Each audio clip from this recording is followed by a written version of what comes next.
Otro día más en mi vida como australiana y diseñadora de moda en Uruguay. Hoy fui a Ciudad Vieja en el bus de Solimar a comprar más tela.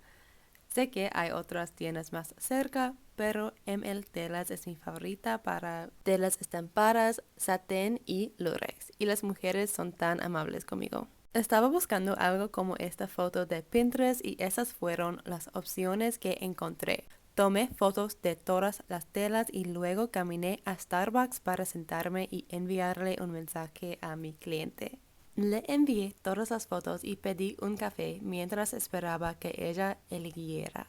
Después de 45 minutos de espera, volví a la tienda a comprar la otra tela que necesitaba. No, Confirmaron. ella no respondí, pero también necesito algo en satén. Bueno, por decime, favor. ¿te estaban atendiendo? Satén rojo. Rojo. Am, Acá. oh, esto, sí.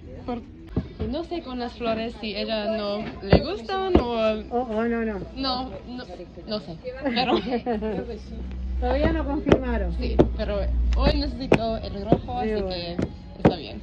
Si no, Porque vivo en Solimar ahora. No es súper lejos, pero pero tres entonces de esta. sí, en el ómnibus es una Pero hora. lindo, son lindos. Sí, sí, me gusta mucho. Hay naturaleza, árbol, Sí. playa, que está ahí un poco. Mm. La distancia un poco, Sí, pero. es mucho más tranquilo. Sí, claro. ¿Vos vivías por acá antes?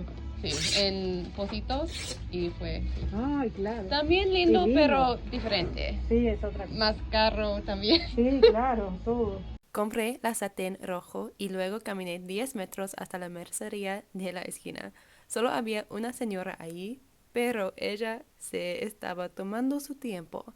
Esperé pacientemente durante 10 minutos mientras ella pedía 25 cosas diferentes, pero al menos puede verlas. ¡Qué bonitos! Quiero usar estos para tirantes en algunos vestidos en el futuro. ¿Qué pensás? Cuando terminé, corrí a la parada de ómnibus, pero era demasiado tarde. Me encanta vivir en Solimar, pero a veces hace que estos viajes sean muy inconvenientes.